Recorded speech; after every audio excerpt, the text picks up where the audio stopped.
What's going on, people? I hope you're doing great. Hope you're having a great day. So can you say, check it out here. It's time for another video. If you haven't done so, before I go on to the video, if you haven't done so, please subscribe to the channel. It really massively help. Well, that really massively helps. And then also, if you like the content, if you like the points I'm making, please push the thumbs up button. Please like the video, and then also please push that notification bell so that you can get notified each time I post a new video. Now let's get on with the video. Today I want to talk about, I'm obviously going to be previewing the games, but I wanted to do a separate video for the Man United v Liverpool game. Great rivalry, probably the greatest football rivalry in English football history.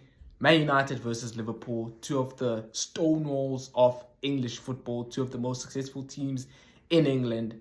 Obviously Man United, a bit of a shambles at the moment. Really struggling to find some form. They've had two bad results just to begin the season. They've lost 4-0 to Brentford. They've lost 2-1 to Brighton.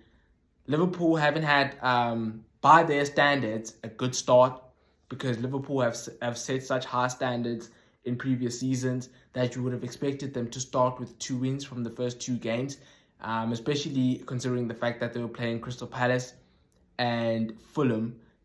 Even though those 2 opponents really gave Liverpool a run for their money. They really put on great performances, respectively. 2 different performances, because Crystal Palace were more kind of counter-attacking. Zaha was the one who was holding the line at the top for Crystal Palace, and he was really basically Crystal Palace's main attacking threat, whereas Fulham really got up to Liverpool's faces. They really tried to press. They tried to put long crosses. They tried to put crosses into the box because they had Mitrovic, who was a presence. So 2 different contrasting performances between Fulham and Crystal Palace, but nevertheless 2 great performances from them in order to achieve the results that they got against Liverpool, which were 2 draws from basically the first 2 games. So honestly, really, you can't saying it's a good start for Liverpool because they haven't lost. That would really kind of be disrespectful to them, because they've set such high standards, and you expect the very best from Liverpool simply because of the standards that they've set in previous seasons. So it was really surprising that Liverpool have started with 2 draws from the first 2 games. I did predict that they were going to beat Fulham 4-0, and they drew the game 2-2. And I also predicted them that they were going to beat Crystal Palace 3-1 at Anfield, and then they drew 1-1. So really, it's been a bad start for Liverpool. I wouldn't say horrific start, because it is still 2 points. It is still 2 draws there. It's not like they've lost the games, but it's not a good start from Liverpool's point of view, simply because of the high standards that they've set in previous seasons, and simply because of the quality that they have in their squad.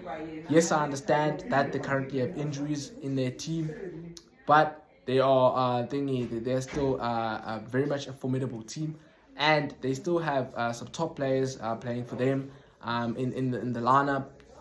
Yes, their bench is not as strong at the minute, simply because of the injuries that they have, because I think Thiago is injured, Matip is injured, Jota is injured, Konate is injured, and then Darwin Núñez is basically now suspended for the next 3 games, beginning with Manchester United.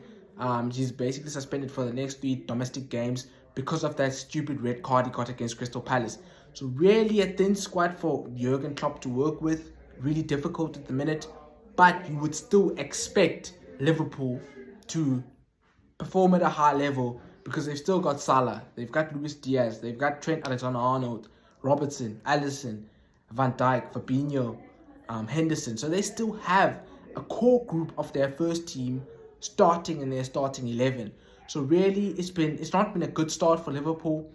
But obviously, Manchester United, you can't really put it in any other way but say they've had a horrific start. It's been a horror show from them. It's been a horrific start for Erik ten Hag in his new role as Man United manager. I don't blame him per se, simply because of the quality of squad that he has to work with. Like against Brentford, you can't criticize Erik ten Hag for the first 2 goals Man United conceded. Those were 2 basic errors from the goalkeeper, and it doesn't matter who the coach is, the goalkeeper would have still made those errors, because David De Gea is a professional footballer. Yes, there are coaches in the game to make you a better player, to coach you into seeing different pictures on the football pitch. But individual errors, like you can't blame individual errors on managers. Yes, managers get paid top dollar or top pound, I guess. It clicks when I say top dollar. But basically, yes, managers get paid a lot of money, but you can only coach a player so much. You can't control them making basic errors on the football pitch. So I can't blame Erik ten Hag really for the horror show that they've had at the beginning of the season. Yes, there are a few selection question marks that you could basically raise. So like, for example, starting Lisandro Martinez against Brentford, knowing that he's going to play against Ivan Toney, knowing that in the set pieces he's going to be up against Ben Mee, who is the tallest centre-back in the Premier League. I think he's 6'8" or he's 6'7". But basically, it's always going to be a mismatch if you're going to put the tallest centre-back in the Premier League, who is 6'8", 6'7", and you're going to put him up against the shortest centre-back in the Premier League, who is 5'9". That's always going to be a mismatch. Not that I'm judging Martinez or something, but I'm saying that you could question Erik ten Hag with regards to that decision of playing Lisandro Martinez, knowing that you could basically say he's underestimated the English game, that being Erik ten Hag. Simply because, like, the English game is a tough game. Like, the English Premier League I know that's like old school, but the Premier League is a tough league. It's physical, and the strikers are tall, the defenders are tall. So it's always going to be a mismatch if you're going to be the shortest guy on the pitch and you're going to be up against the tallest guys in the whole league, basically. That being Ben Mee and Ivan Toney. So, and then also starting Fred and McTominay, maybe he could have, in fact, against Brentford, he started Christian Eriksen as the holding midfielder because he wanted more control in that position. But again, disrespecting Brentford, because you need to have a holding midfielder that adds a little bit more steel to the team, that shields the back four, the back four. Now, Christian Eriksen, as talented as he is, he can't do that because he doesn't have the physical capabilities to do that. He doesn't have the technical abilities to do that. Yes, he's a technical player, technically gifted player, very good with the ball, but he's not a good tackler or those kinds of things. It's like if Pep Guardiola would play Kevin De Bruyne as the holding midfielder, you have to blame him because you can't play Kevin De Bruyne as a holding midfielder because he's not a holding midfielder. He's an attacking midfielder. You can't play him in a defensive midfield role, which is what Erik ten Hag did with Christian Eriksen against Brentford. So I think there are a few things where you can point the finger at Erik ten Hag, but the overall situation, I can't personally blame Erik ten Hag for the horror show that has been happening in Man United. Obviously, the fans plan to protest on Monday, just before the game. It's the anti-Glazer protests. Basically, they don't want the Glazers. There's been a few rumors rumbling on and on around the UK that Sir Jim Ratcliffe, the UK's richest man, richest person, wants to buy Manchester United, and he's rumored to be a long-time Man United fan. So I guess that's some hope for Man United, because for Man United fans, because they obviously don't want the Glazers.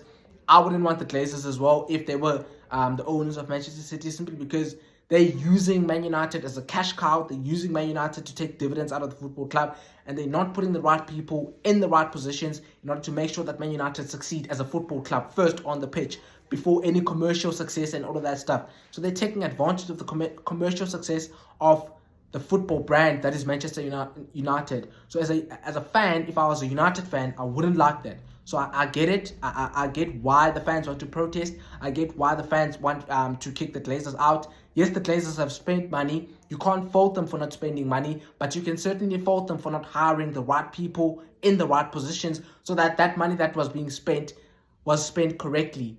And because Man United have not had a director of football, they've not had a sporting director for a long time. Yes, they have it right now in Darren Fletcher and John Murta, even though those two guys don't seem like they know what they're doing. One thing that you can also point the finger at the Glazers for is the fact that there was a long period of time when there was no sporting director at Man United, and therefore the people who are making, in fact, the person who was making the footballing decisions, that being Ed Woodward, was not qualified in order to make football decisions. He's a commercial businessman. He's good in terms of making business decisions and all of that stuff, but he's not a football guy. I probably know more about football, and you guys probably know more than football. Know more about football than this guy Ed Woodward. So yes, you can't fault the Glazers for not spending money, but you can certainly fault them for not putting the right people in the right positions in order to make sure that they make informed decisions in the transfer market, and they get the right managers in for the football club in order to make sure that the football club succeeds on the football pitch. So I understand the Man United fans' frustration in terms of wanting to protest against the Glazers. I don't think the Glazers are willing to sell Man United Football Club, but there's a price for everything. There's a guy I listen to called Simon Jordan and on TalkSport, it's a UK radio. He usually says there's a price for everything, and it's true. So if you were to offer the Glazers £5 billion for Man United, I'm pretty sure they would be willing to sell, because they bought the club basically for 100 million, because they put 100 million pounds of their own money, and then they got a 600 million pounds in loans in order to basically facilitate the transaction of acquiring Man United as their asset. So if you were to offer them £5 billion, I think they would gladly accept that offer. And I think any offer for Man United would have to start at £5 billion, simply because Chelsea were just bought for £4 billion. If Chelsea is worth $4 billion, Man United is probably worth double. But it's unrealistic that you would get £8 billion for a football club. So I would basically say, if I were the Glazers, I would say I want at least £5 billion for Man United, and they would make 10 times the profit, 10 times of profit in terms of basically judging from what they spent from their own pocket in acquiring Manchester United, because they only spent about £100 million out of their own pocket in order to acquire Man United, and they have facilitated the rest of the transaction by getting a bank loan. And they basically then took that bank loan basically and they put it in Man United's books. So that loan that the Glazers used to facilitate the transaction of acquiring Man United is now Man United's liability. And Man United are the ones who are paying the interest on that loan that was used to acquire them basically by the Glazers.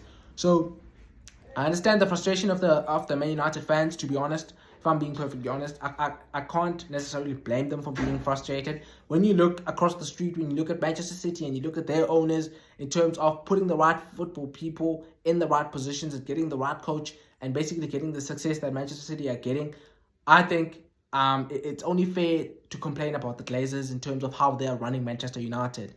But I have not heard any concrete sources saying that the Glazers want to sell the whole football club. Basically, the rumors are that they want to sell a portion of the football club. So if Sir Jim Ratcliffe was to buy Manchester United, he would only be buying a stake, not the whole thing at Man United. Like, he wouldn't be buying the whole club. But obviously, there's a price for everything. So maybe Sir Jim Ratcliffe, because the Man United fan, maybe he offers £5 billion for Man United. Maybe that's going to be an offer for the Glazers that would be too good to reject. So you never know what's going to happen. But going back to the game, just letting go of the football politics a little bit. Going back to the game, obviously it's a big game on Monday. On Monday night, there's if a Man United player or a Liverpool player doesn't get up for a Man United v Liverpool game, they'll never get up for any game, because it's the biggest rivalry in English football. Even though it really doesn't feel like a rivalry, because Liverpool have been dominating the fixture in recent years. In the last 3 fixtures, Man United have been beaten by Liverpool and they haven't scored a single goal. In the last 2, I don't remember the third one. So in the last 2 fixtures, they've been beaten by Liverpool with an aggregate scoreline of 9-0. Because Liverpool thrashed them for 5 at Old Trafford last season. And then in the second game, they thumped them 4-0 at Anfield. So really, even though it's a rivalry, you can't necessarily look at the rivalry with great interest, because Liverpool have been dominating it. But I think it's a really important game for both sides on Monday. It's going to be a really important game. Obviously, I've already mentioned Liverpool's injuries and all of that, but I still think Liverpool have a good enough squad in order to beat Man United. And even though they've started off the season poorly, and Man United really, I don't have any hope with regards to them winning the football game against Liverpool, simply because of the quality that Liverpool have, and also simply because of how easy it is to play against Man United. I mean, if Brentford can beat Liverpool, can beat these guys, Man United 4-0, then surely Liverpool can at least beat them like 2-0, like, even though they have injuries in their squad, because no one can argue that despite the Liverpool injuries, they still have a better squad than Brentford. They still have a better squad than Brighton, and they still play a better brand of football than those two teams, respectively. So it's really I personally can't see anything but a Liverpool win for the game, but there is some element of doubt with regards to Liverpool, simply because of how they've started their season. No one has expected them to start off with 2 draws from the first 2 games, especially considering the fact that they were playing Fulham and they were playing what's the other team? And they were playing Crystal Palace. Even though I rate Crystal Palace as a team, but I fully expect Liverpool to win the game. Based on what I've seen from Manchester United, I don't expect them to be competitive in the game. Maybe they are, but I can't bet anything on Man United simply because of what I've seen from them. It's more of a situation with regards to Man United that you have to see to believe it, simply because of how poor and how horrific they've been for the past year, basically, especially in the first 2 games of this new season. So I fully expect Liverpool to win the game. I think they're going to win the game 3-1. And obviously, I've gone through the Liverpool team in terms of the team that started against Crystal Palace. And I think the only change will be Roberto Firmino playing in the place of Darwin Núñez, because Darwin Núñez is currently suspended because of that red card he got against Crystal Palace. And then the Man United team, pretty much, it's a bit of a shambles at Man United at the minute. Probably going to start Fred. I mean, they don't have a lot of options in that midfield. I will talk about transfer news in another video, because Man United are currently being linked with Casemiro, the holding midfielder for Real Madrid, who has 5 Champions League medals in his cabinet. So really good player, top professional, top player in terms of the holding midfield position. Really has mastered the craft of playing that position while playing for Real Madrid in recent seasons. So great player to be linked with, as Manchester United really would improve their midfield. It would be a lot better playing a player like Casemiro instead of playing Fred or McTominay. So I think Man United are going to lose the game. I fully expect Liverpool to win the game. And yeah, that brings us to the end of this video. I'll be previewing the other games in a separate video. If you haven't done so, please subscribe to the channel, and please push the thumbs up button if you like the content, to like the video. And then also please push the notification bell so that you can get notified each time I post a new video. And then yeah, thank you for watching the video. We'll see you in the next one.